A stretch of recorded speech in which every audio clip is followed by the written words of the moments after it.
Hello and welcome to this week's episode of ShatterCast, the podcast where all of us wonderful people here at Shattered Studios talk about the things that we love in the entertainment industry. It could be board games, movies, video games. I almost said music. We don't talk about music. Sorry. We could, though. I am We your could. host, In the future. John Wyand. I'm joined by a whole lovely group of people here on the panel. Of course, we have Derek Whitmore, who is the founder, CEO, president, and pastor of Shattered Studios. We've also got my good friends Gabe and Joel, of course, with me as well. And today we are going to talk about how 2020 has kind of turned into the waiting game. And by that, I mean we're waiting for all of the games because all of them have been delayed. I've got a bit of a list here because who can remember a list this long? We've got Cyberpunk 2077. I think every 3 weeks is delayed for another 2 weeks. We have Deathloop, Dying Light 2, Halo Infinite, Kena, Bridge of Spirits, No More Heroes 3, Outriders, Psychonauts 2, which is a sequel we've been waiting on for decades. Anyway, Rainbow Six Quarantine, nice. Skull and Bones, Vampire the Masquerade, Bloodlines 2. The one that hits near and dear to our hearts the most probably would be World of Warcraft Shadowlands. Hello, darkness, my old friend. There's also another MMO out there, New World, that was supposed to come out, I think this month, but got pushed all the way back to April. Some of my family members were actually in the closed beta, and it looks really cool, but I definitely didn't see anything because it was a closed beta. What about Half-Life 3? What? Half-Life 3. Half-Life. Oh, Half-Life 3. Yeah, that was definitely going to be here for sure. That's the year. what I'm saying. That's We need to fake create a news. voucher. It got delayed John. because of That's that. fake news, John, and Yeah, you know it. we've been waiting for Half-Life 3 forever at this point. Man, now you just got me sad that we don't have anything like that's still not a thing. That Half-Life 3 is still just a meme, and it makes me sad. I have not played the Half-Life VR game, but I heard that was good. I forget what the name I of heard it really was. good things. When they announced the VR game, I was excited. I think it was called Alex. Yes. That they're at least creating more content for that IP, and maybe it'll drum up some excitement. They could be working on Half-Life 3 behind the scenes. We don't know. That would be really cool. Valve, if you're doing that, hit us up. Yeah, talk to us. Let us break the news for you. Wouldn't that be great? So there have been a lot of games that have been delayed in 2020 for various lengths of time. I know the one that I'm probably going to talk the most about is World of Warcraft. So before that happens, is there anything else? Games that I've listed, games that you're thinking of aside from that, movies or what have you, that have been delayed that come to your guys' minds? Well, something that's been in my mind is actually calling Derek Bishop Whitmore. Who is with me? Bishop Whitmore? Okay. Gabe has my vote to name Derek. But in terms of delayed things, it's all delayed. Everything's delayed. You're delayed. I'm delayed. Everything's delayed this year. You're just gonna have to live with it. All right. That's just my piece, and I'm gonna stick to it. All right, Derek. Back to you, bud. Well, I think along those lines, a lot of the reason for delay is it is 2020 currently. COVID sent a bunch of studios having to work at home. Some restrictions are lightening up in some places, so some studios are coming back together, but that has pushed a lot of games behind. We've seen that across many different industries, the movie industry, many other different places. So to think that the gaming industry would be different is, kind of wishful thinking for some of us. I think a game delay hits people in different ways depending on how excited they were about a game. Some games were announced like years and years ago, and this was the year that was supposed to come out, and for it to continue to get delayed, I think some people feel disappointed by that. Some people are inconvenienced by it. There's games, for example, like the WoW expansion or Cyberpunk or some of these big name games that people actually took off of work for, and so they're betting it's going to land this day. I'm going to plan my schedule around it, and it doesn't hit. So, I have some sympathy for that. I know they're trying to balance their schedule. So I think some people are a little frustrated with that. What about you guys? What are some of the other negative things that can happen when a game's delayed? Well, one of the things I want to jump on and say to that real quick is as someone who legitimately, and you can all think less of me for this, I took a week off of work. I took a week of vacation when Classic WoW dropped, when Vanilla came out last year. And I took a week off of work, and I spent that week power leveling to 60 and building up an alt. And it was amazing, and I regret none of that. And I can see how if I had done the same thing for Shadowlands, which I didn't, if I had done that for Shadowlands, I would have been really disappointed if suddenly I had to go to my boss and be like, hey, remember how I requested a week off? I don't actually need that anymore. Oh, why not? Doesn't matter, you know. Just Don't ask why. Decided not to go on vacation. That being said, I will say my official stance, and I think everyone here would agree with this, we definitely care more about the health and safety of the people developing the games than we do the inconvenience of not being able to play them, right? And we know that developers don't make these decisions lightly, that these decisions cost them money, that they put their people at financial risk when they have to close down. It's an inconvenience for us. It can be a real problem for them, and there are people on the other side of that equation. And to remember that is so important. That was my little caveat. Continue. I want to hop on there. I think that's a huge point, John, because we're getting more and more reports from the video game industry about crunch. Right when a game's released, like studios are working people super hard. There's been some famous studios in the news about that, where they're being fair to employees. Some studios are saying they're paying overtime and trying to guard against that. But it can be very hectic and very stressful when you're about to release a game, especially when you know it's not ready. And in a little bit, we'll talk about some of the positives that can come from delaying a game. But I think you bring up a very important point, John. Like, there are people who are actually making these games, you know, and so there's real lives involved. So yeah, but you know, there are negatives or frustrations that can come from game delays. Well, something that I was thinking about, and not so much about the frustrations or things like that, but it's like the causes of it. Because we had talked before, I don't know if you remember the segment that we talked about the movies. Well, it's one thing being the movies, because it's like, okay, well, it's this big production that everybody has to come together and be in the same place, right? Now, as for games, many of those things, it's not that they have like a set and a bunch of cameramen, but it's like everybody working in their computers, and it's like, okay, well, the lighting, the game development, all these different things, right? But at the same time, there are so many other causes that cause that these things are delayed. It can be so much so as the internet connection of one of the developers at their home. So it is important. There are things that we don't think about, because even these delays are affecting not only the people, as you were saying, but also the companies themselves. And as a matter of fact, I mean, how many people, just because of the quarantine, they were inside, and what were they doing? They were watching movies or even playing games at the same time. It would have been like a perfect time to just like drop all these games, and not drop them like leave them on the side, but like actually like dropping in the market, so that people is like, I don't have anything else to do, I'm just gonna get on it right away, right? But it didn't happen just because of all these other things that were in the, basically in the atmosphere, that are not talking about the virus or whatever like that, but basically all these other things, these unseen things that we weren't taking into account. So anyway, that's one of the things that I was thinking. I just wanted to mention that. Yeah, I mean, to be told, I mean, them delaying the games is a smart move, because there is a very high unemployment rate right now. And usually when people want to work on their financial budget or whatnot, games is not usually the number one thing.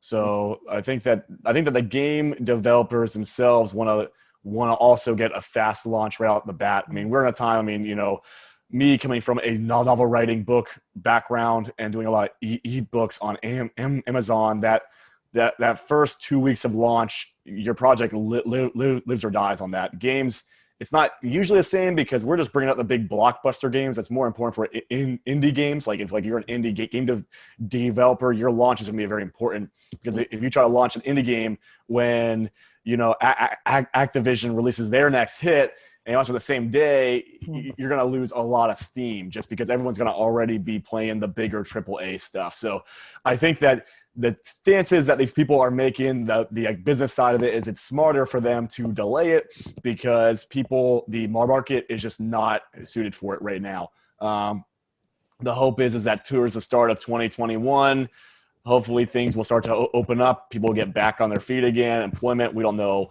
how it's going to look like. None of us can see into the future in that way.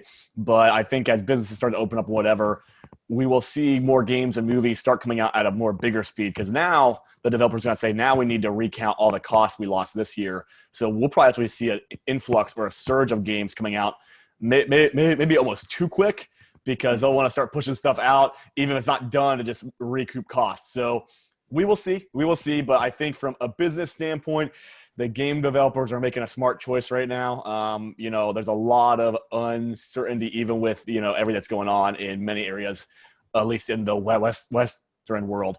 So, it's a smart move for them. It sucks for those who want to buy the games, but that's just the business. Yeah, no, you make a great point. And that last point about indie developers and even just, small developers, I play a game that it's not unpopular, but it's not mainstream by any stretch of the imagination. We might have some viewers that have heard of it. It's called Path of Exile. Came out years ago. It's when I first started, it felt kind of like a Diablo 2 clone, but it's definitely grown into its own. It's the same kind of top-down ARPG style, but it's its own thing. And when the most recent delay was Cyberpunk 2077, going into December, the game that I played, Path of Exile, had a massive patch that was set to launch the day after Cyberpunk's new release date. And because of that, Grinding Gear Games, who produces Path of Exile, they actually decided to delay their own patch launch until January, because they have people that love Cyberpunk on their team. They know that there's a lot of crossover in the people who play Poe that are going to play Cyberpunk, and they don't want to try and compete with that. And so they've said, this isn't a reflection of our development schedule. Our development schedule will continue as is. And to your point, Joel, they said that they're probably going to have to speed up the release schedule in 2021 to make up for pushing that patch back a month. So I think we are going to see those ripple effects in 2021, where we might get content a little bit faster than we have in recent years, because they're trying to make up for the fact that they've had to push so many things back in 2020. So that's really interesting. And there are positives and negatives to delays. There are definitely some positives. We've talked about some of the negatives. I think one of the biggest things is we could all use having a AAA game be released that feels a little bit more complete, that feels a little bit less buggy. And so when you're able to take time to really hone in all of the little things and make it just a more pleasant, better quality of life experience for your players, that can be great. For example, World of Warcraft Shadowlands, they've got more time for beta testing. That's never going to be a bad thing unless they live in beta for 12 years because they're Minecraft. So there are some positives. What do you guys see as some positives to the delays that are happening? I kind of mentioned one. It gives certain games like WoW more time to beta test, take care of more bugs, and release a more high quality product. Well, first things first, I want to say that those aren't bugs. Those are creative features in the game.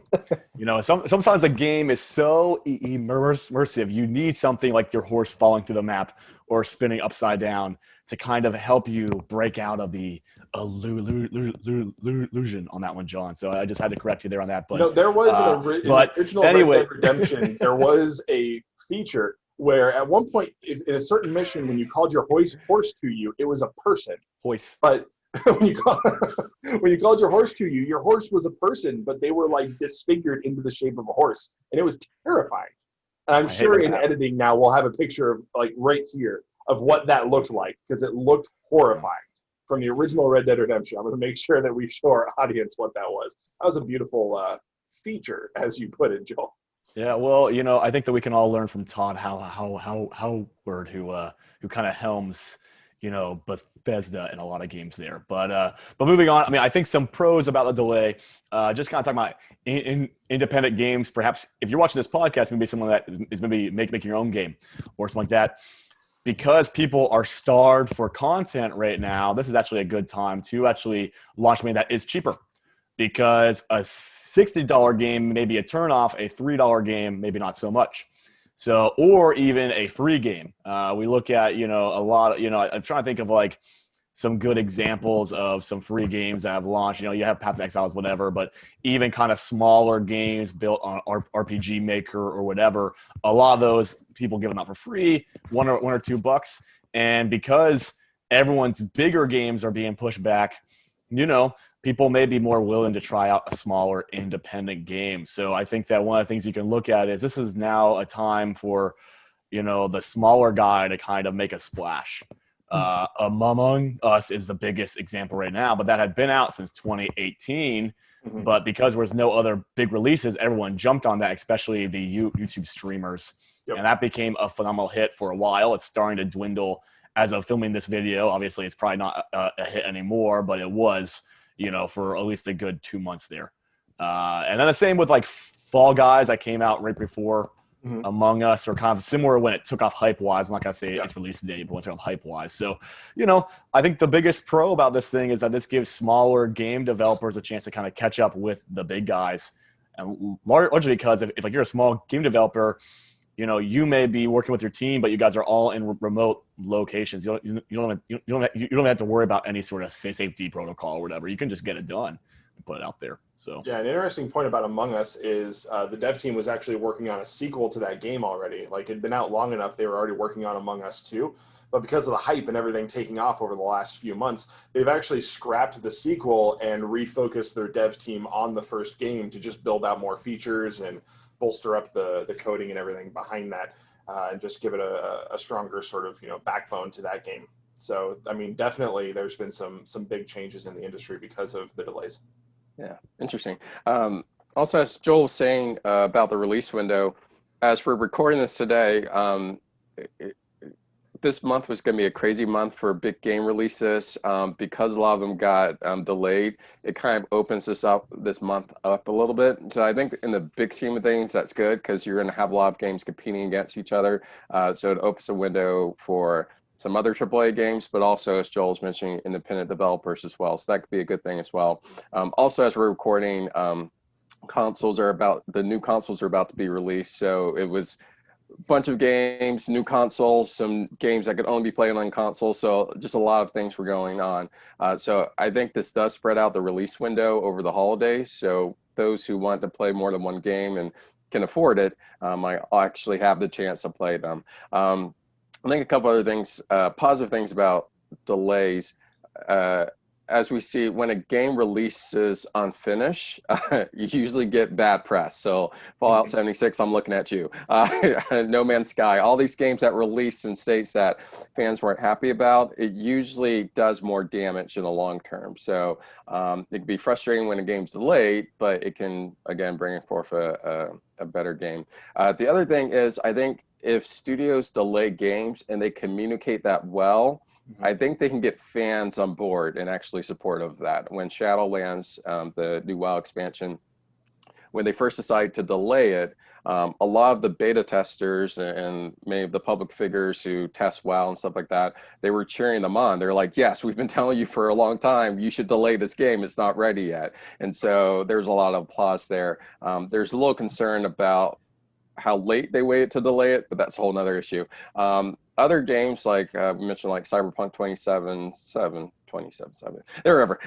CD Projekt Red, the developer of that, had delayed it like 3 times. Their PR department said, hey, no more delays, it's gonna release. The very next day, they came back, nope, we're delaying it. Yeah. So that got a lot of people upset. They weren't upset. communicating internally. That was Exactly. the problem. Yeah. That got a lot of people upset because they kept going back and forth. And again, none of these games were saying you should play this or not. These are big names in the industry. And it's just curious to see how different PR teams handle delays. And I think if a delay is communicated well, I think fans can take it well and they'll get over it, and because they're looking for a polished game. If the delay keeps shifting, I think that's when people get a little frustrated. Well, and I think to your point, when New World, an MMO that I'm legitimately excited for, I want to check it out. I poked around in it a little bit, just with the betas that were out. They delayed their game for like 6.5 months. When they decided to delay their game, they gave us a date of April of next year. right? They didn't try to just give themselves 6 weeks and then 4.5 weeks later have to delay it again, and 3 weeks later delay it again. So, you know, we can see the frustration that's built up around CD Projekt Red with delaying Cyberpunk, because they've delayed it and then they've waited to the last minute and delayed it and waited to the last minute and delayed it. Whereas if they had just, the first time they had to delay it, they just said December 2020, people would have been upset that they had to wait an extra few months, but that would have died down after like a week or two. And instead, they just keep drumming up this pain of ripping the Band-Aid off over and over and over again. And so it might be a word of caution to you guys. If you're developing something and you've got to put it on hold, be upfront, be honest, not just with your customers, with your consumers, with your patrons. Be honest with yourself about how much time you actually need, right? Under promise, over deliver. Say December 2020, and then if you're ready on November 1st, surprise everybody and drop it in the middle of November. Can you imagine the hype that would happen if a game released early? When has that ever happened? That would be amazing. Of course, then people would still complain because they didn't put it in their budget for November. It's in their budget for December. How could they do this to me? I don't know. You know, and probably releasing a game early is a bad idea too. But the point being, like, if you can just delay it once and give yourself the buffer that you actually need instead of delaying it several times, you're going to get a lot better of a relationship going with your customers. That being said, Letting your yes. right? Yes. As customers, however, I think that we can do our part to show grace and patience as we are waiting for things to happen, because it's not all negative. There are positives that we've just discussed. There are good things that can come out of having to wait for a game. For us on our side, I've got a pretty big Steam library, because when the Steam Summer Sale rolls around, I lose all inhibition whatsoever, or just it's all gone. Everything is like, just give me all of the games. So I've got a lot of games that I haven't played, a lot of games that were like $1 or $2 or free. When big AAA titles are delayed, it gives me an opportunity. Well, maybe I'll play that thing that, you know, I haven't looked at in a year and a half. And we can show some grace to the companies that are having to delay their games. We can be patient and understand that not everything happens on the timeline or the scale that we necessarily want it to happen on. You know, I'm reminded, and we kind of talked about this Bible verse beforehand, in James 1.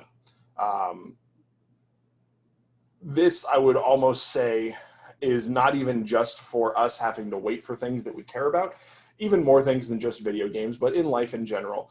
And even for developers who are struggling with the concept of having to push their release date back. In James 1, it says, "Consider it pure joy, my brothers and sisters, whenever you face trials of many kinds, because you know that the testing of your faith produces perseverance, and let perseverance finish its work so that you may be mature and complete and not lacking anything, including the latest and greatest AAA title." That's probably in one version or another of scripture there. The new gamer version? Yeah, the paraphrase. It's not a NGV. translation. It's not a translation, it's just a paraphrase. GGV. Yeah, it's the gamer Bible. Is there a gamer Bible? We should work on it. It's been copyrighted. By the time this video is released, we've already copyrighted the idea. Or whatever. John, let your yes be yes, bro. That's all I'm saying. By the time you watch this video, we've already begun working on it. It is the Noob King version. Oh, King. I like it. Okay, and then it gets like the DLC. It's just the Gospels, but the rest of them you have to buy as extra DLC. You only unlock the expansion packs. You only unlock Revelation by entering the code. Up, down, left, right, BA, select. Sorry. Oh no. So there's a lot of things in life that we look forward to, and beyond just video games, life in general. And we can be disappointed when we have to wait for those things, when we're expecting them on a certain timeline and they get delayed, when they don't go the way we want, or they don't go at the time that we want. But one of the things that I'm reminded of as we have this conversation, something that I heard all the way back in high school, and it's stuck with me ever since: the right thing at the wrong time is the wrong thing. there are things that are good that we're not supposed to have yet. And if we get them now, they can be bad, right? So what's an example of that? Someone who is fresh out of high school that is gifted $500,000. If they have no understanding of how to handle finances, how to handle money, if they don't have wise principles that they can rest on, they're probably not going to handle that gift very well. Now, some 18, 19-year-olds might be able to. I've known some pretty wise, intelligent teenagers, but the vast majority of them, myself included, would probably not make the best decisions. But someone who understands the value of a dollar, someone who knows about investing, about tithing, about giving back to God. John Wesley says that it's not how much of God or how much of my money am I going to give to God, it's how much of God's money am I going to keep for myself, right? And so it's making sure that you have the principles and the character to be able to sustain you when you achieve X, Y, Z. And if you get it too early and you don't have the character to sustain you, you can kind of crumble under that weight. And ultimately, right, our character and our life is built on a foundation of Christ. And so if we're lacking that foundation, then the entire house is going to crumble whenever any weight is put on it. So that was a lot of things all at once and a lot of thoughts that I just spewed out there beyond even the notes that we had gone over before we started recording. So I'm going to stop talking and y'all feel free to jump in. Starting with Derek. Okay. Or Joel, I don't care. I didn't want it to be quiet. Okay. Quiet is bad. Okay. Time is money, Joel. Don't worry. Time is money. I'm just allowing this test to grow my faith in perseverance. So I'm going to let Derek go first. Oh, thanks, Joel. So yeah, we started today talking about video games and delays and stuff like that, and that can get frustrating. Most of us realize it's not life-threatening. I think applying this to real life, there's a lot of things, as John was saying, that we do have to wait on, and it can be frustrating. But I think what we can learn is patience and perseverance. Things we don't like to learn because we like to have everything right when we want them. But as John was saying, sometimes when we want things isn't actually when we need them. And I can think tons of examples, like sometimes people get into really bad relationships because they're not waiting for the right person, or sometimes they might get into a bad situation because they hang out with the wrong people instead of waiting to build a group of friends that would be positive. Quick example from my life, though, about encouraging thing. I remember I was in the summer between some college years, and I was looking for a job so I could raise enough money so I can go back to college, because I felt God had called me to do that. And I could not find a job at all that summer. And I remember being frustrated. Like, I was looking, I was willing to do anything. It just was not happening. I remember being frustrated with God, like, God, I think you've called me to go to college. Like, why isn't this happening? I had also, there was a scholarship that I had that they had ended. Just a bunch of stuff was happening. And then probably about midsummer, I remember just stopping and just praying. I was like, all right, God, I'm not sure why this happens, why this is happening, but I'm going to trust you. And I just had peace about it and kind of let it go. And almost right away, I was able to find a job, got some extra money. My school called me back and said, oh, that scholarship that you had, we're going to give it to you again. We're not sure why we did it before. So I had enough money to go back to college, which was great. And I remember that moment, God speaking to me, and him saying, I wanted you to know that you serve me, not because of the good things I give to you, but because I love you and because you love me. And so in that instance, God was teaching me that he was reminding me that I didn't just serve God because of all the stuff that he gave, just because I prayed and God provided right away. Even that midst of that time when God wasn't providing what I wanted right away, I was still willing to serve him because I knew God loved me and I loved him.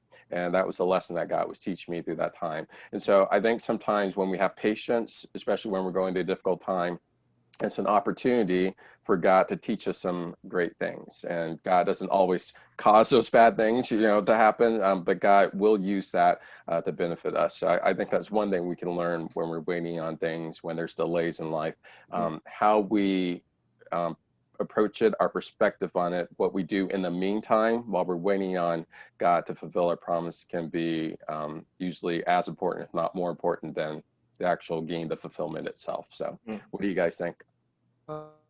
Many things. But a couple of them was what you were just saying about, like, okay, we're waiting for the right moment in that case, and God, the way that he tells us is like, hey, I want you to to serve me or to do these things because I love you and because you love me, not just because you're a servant, but you're a son. So that difference, I think, is important. I was thinking just now about like patience itself. Patience is not just not reacting or not doing anything, but there's like an action inherent in being patient. In patience, the same way that love is not a feeling on its own, it's also an action. It's a decision that you make. So being patient about those things is being able to have that peace, actually, that internal peace that says like, hey, I can wait because my identity is not in this thing that I'm waiting for. My identity is somewhere else. And in our case, that identity comes from God directly. It doesn't come from whatever he gives us. It doesn't come from our circumstances around us, but it comes directly from who he is. So for that matter, it's like what it says in the verse that you read, John. Will count it all joy when you go through various trials and tribulations, and just allow faith to have its perfect work, so that you may have patience. I'm sorry, and patience be perfect in you, and you may be perfect, lacking nothing. Anyway, you know, you can read it. I'm just paraphrasing, but it's basically we put it on the screen at this point. What? We've put it on the screen at this point. Yes. All right. But it comes to all this place and it says, count it all joy. So joy, we talk about peace, we talk about patience, we talk about faith, or faithfulness, if you may. We talk about love and all these things. Where do those come from? Well, those are all the gifts of God. Those are all the fruit of God, of the Holy Spirit. So through him is that we get all these things. So when we say joy, joy doesn't mean just like, oh, well, yeah, shouting and jumping, all those things. This is an expression of it. But joy is something inherent of you. Peace is something inherent of you. Why? Because God is in you. God is working through you, and he's the one that's giving you the joy to be able to go through things regardless of the circumstances, the peace regardless of the circumstances, the patience regardless of the circumstances. So if a game gets delayed, well, okay, I mean, my identity is not in that. So what can I say through that? Well, it's like, that's still not going to affect me. And I'm going to say like, oh no, well, that was my whole life. No. Because our life in itself comes from God directly. So that's what I was thinking about it. And well, the same way actually with joy, and the same way with peace, and the same way with faith, with all the other things, that it's like, okay, well, if this has to wait for that for that point for me to get it, what the example that you gave was the $1 million, right? Well, another one that we can give is, for example, marriage. Okay, well, yeah, the right thing at the wrong time is the wrong thing. That's exactly, well, now, since our audience is also, well, youth, and I mean, we can talk about sex. The right thing, because God created sex, right? But at the wrong time, it's the wrong thing, because it's outside of the way that God intended it to be perfect and holy, the way that he created it to be. So it's like, there are so many wonderful things, but having that patience and allowing God to be that identity helps us to not try to find it somewhere else and from anything else that is just going to leave us unsatisfied. That is why he said, like, okay, well, come and drink from this cup that I'm going to give you, from this water, so that you may never thirst again. You know, it's not like so that you may thirst in a little bit, because that's like normal water. If you drink a cup today, well, tomorrow that same cup you're going to have to drink again. But with God, is like, hey, you drink once and you don't have to be thirsty again. Hey, when you go and drink from God, it's like you don't have to be impatient again, or you don't have to be lack peace or worry all the time. It's just who he is, and that is inherent of, well, who he is, and who he is in you, and who you become, and who you are, that new creation. So that's what I was thinking. That's really good. No, I really like that. I think for me, one of the biggest takeaways of what you said is patience isn't passive. It's not passive. It's active. So, Joel, what about you? Yeah, I mean, being patient in every area of our life, especially, like I said, you may want to get married, you may want to find a wife, you may want to find that perfect job, get through school, whatever.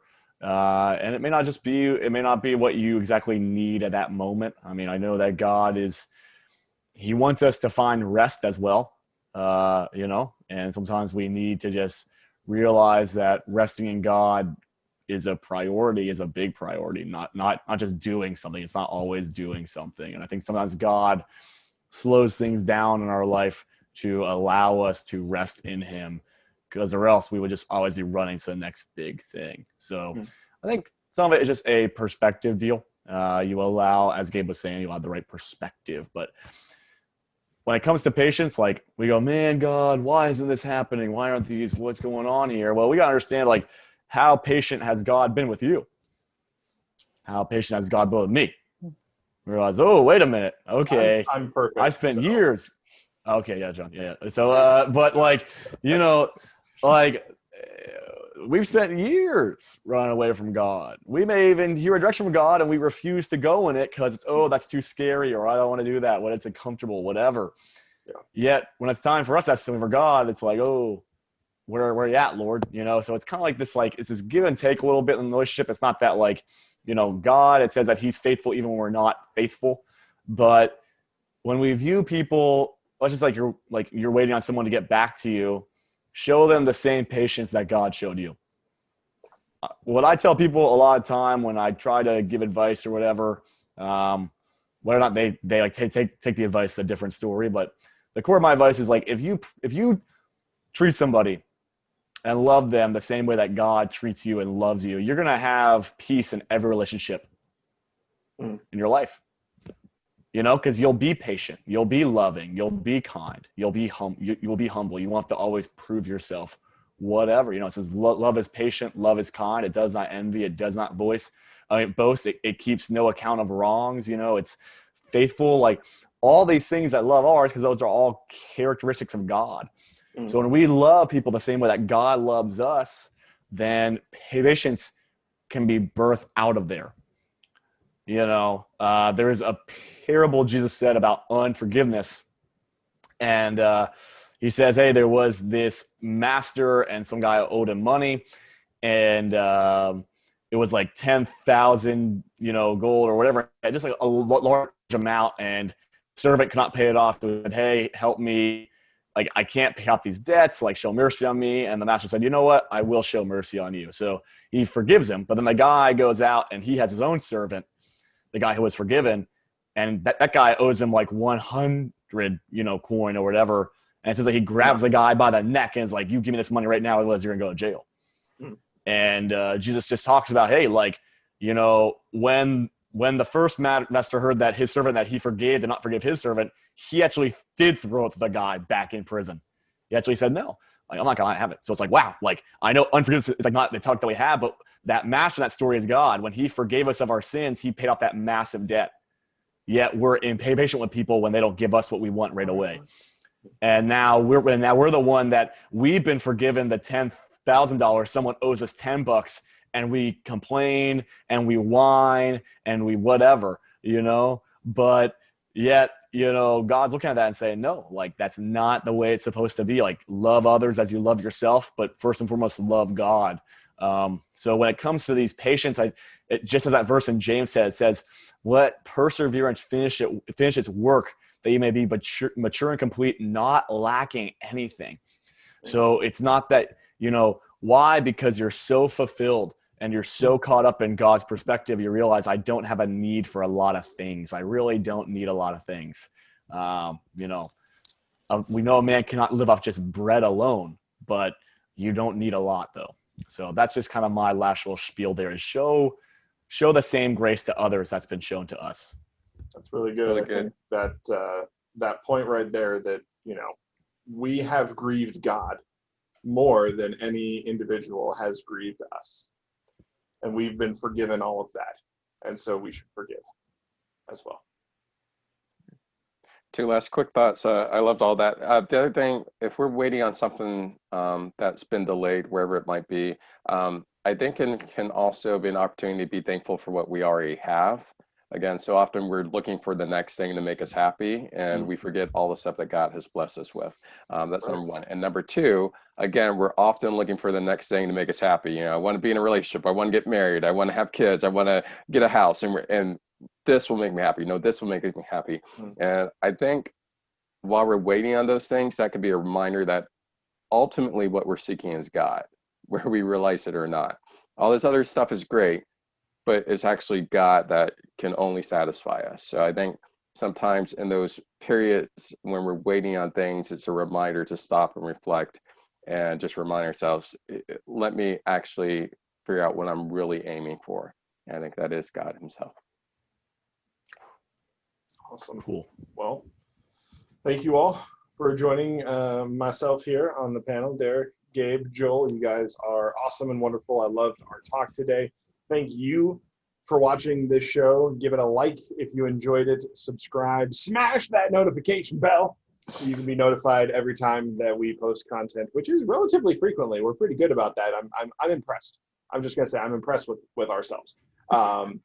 Anyway, thank you for putting up with us and watching the content that we produce. I hope that it blesses you. Remember, I love you, we love you, but more importantly, God loves you. And we'll see you next time. Take care. Check. Yo, check. What? Check it, check. I'm doing a check right now, bro. What do you think I'm doing? I can dig it. I'm doing a check. Can you pause? Are you interrupting my mic check? Am I hearing an interruption? This right here is my time. Yo, I love they how have. we only have like one true segment to record, and yet we found a way to still take 3 hours. We love each other.